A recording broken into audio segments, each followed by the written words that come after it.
Assalamualaikum warahmatullahi wabarakatuh. Saya Iki Ismawati dengan NPM 23412041 dari kelas akuntansi 23A. Pada video kali ini saya akan membahas mengenai ruang lingkup manajemen keuangan. Ruang lingkup manajemen keuangan mencakup berbagai aspek yang saling berkaitan, seperti pengambilan keputusan investasi, pendanaan, pembagian dividen, dan pengelolaan modal kerja. Setiap aspek ini tidak hanya membantu perusahaan dalam mengelola keuangan secara efektif, tetapi juga memberikan dasar bagi pembuatan keputusan yang mendukung stabilitas keuangan jangka panjang. Selain itu, fungsi manajemen keuangan seperti perencanaan, penganggaran, pengendalian, dan pemeriksaan menjadi pilar dalam menjaga integritas keuangan perusahaan. Ruang lingkup manajemen keuangan dibagi menjadi beberapa kategori utama yang mencakup berbagai aktivitas strategis untuk memastikan keberhasilan pengelolaan dana perusahaan. Berikut adalah penjelasannya. Yang pertama, keputusan investasi atau investment decision. Pengambilan keputusan terkait investasi menjadi aspek krusial dalam manajemen keuangan.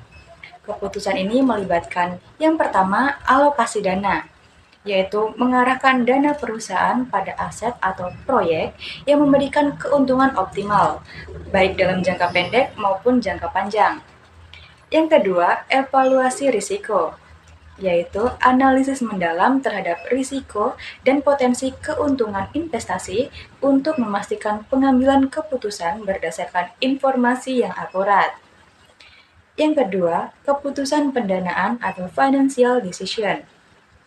Pada bagian ini berfokus pada bagaimana perusahaan memperoleh sumber dana untuk mendukung aktivitas operasional dan investasi. Aktivitas utamanya meliputi yang pertama, penyediaan sumber modal, yaitu memilih sumber pendanaan yang paling sesuai seperti utang, ekuitas, atau pembiayaan hibrida. Yang kedua, struktur modal, yaitu mengatur komposisi antara modal sendiri dan modal pinjaman untuk menjaga keseimbangan risiko dan pengembalian.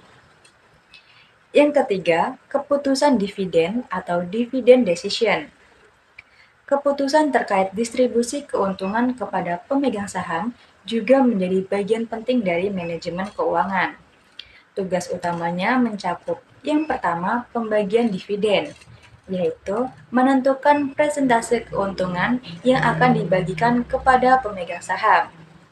Yang kedua, laba ditahan, yaitu mengelola proporsi keuntungan yang ditahan untuk reinvestasi dalam perusahaan demi pertumbuhan di masa depan. Yang keempat, keputusan modal kerja atau working capital decision. Untuk memastikan kelangsungan operasional sehari-hari, pengelolaan modal kerja sangat penting. Aktivitas utamanya dalam keputusan ini adalah pengelolaan aset lancar dan kewajiban lancar, yaitu menjaga arus kas tetap stabil agar operasional perusahaan berjalan tanpa hambatan. Selanjutnya, fungsi utama dalam manajemen keuangan. Nah, selain keputusan yang strategis, manajemen keuangan juga melibatkan beberapa fungsi utama untuk mendukung proses pengambilan keputusan dan implementasi strategi keuangan. Fungsi utamanya yaitu yang pertama, perencanaan atau planning, yaitu menyusun strategi keuangan termasuk proyeksi arus kas dan anggaran. Yang kedua, penganggaran atau budgeting, yaitu membuat rencana keuangan yang rinci untuk mengalokasikan sumber daya ke berbagai kebutuhan perusahaan. Yang ketiga, pengendalian atau controlling, yaitu mengawasi realisasi keuangan agar sesuai dengan rencana dan anggaran yang telah ditetapkan. Dan yang keempat, pemeriksaan atau auditing, yaitu melakukan audit keuangan untuk memastikan kepatuhan terhadap standar akuntansi dan mencegah penyimpangan. Jadi, dapat disimpulkan bahwa manajemen keuangan merupakan elemen kunci dalam keberhasilan suatu perusahaan atau organisasi. Dengan ruang lingkup yang mencakup keputusan investasi, pendanaan, dividen, dan modal kerja, manajemen keuangan berfungsi sebagai panduan strategis dalam pengelolaan dana perusahaan secara efisien dan efektif. Setiap keputusan yang diambil, baik terkait alokasi dana, penyediaan modal, maupun distribusi keuntungan, berkontribusi langsung pada stabilitas keuangan dan pencapaian tujuan jangka panjang perusahaan.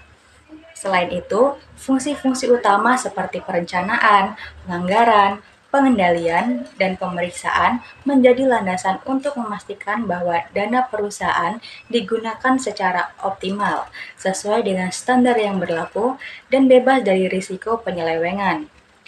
Dengan penerapan manajemen keuangan yang baik, perusahaan dapat meningkatkan profitabilitas, meminimalkan risiko, serta menjaga keseimbangan antara kebutuhan operasional dan pertumbuhan di masa depan. Sekian yang dapat saya sampaikan, semoga bermanfaat, dan saya akhiri. Wassalamualaikum warahmatullahi wabarakatuh.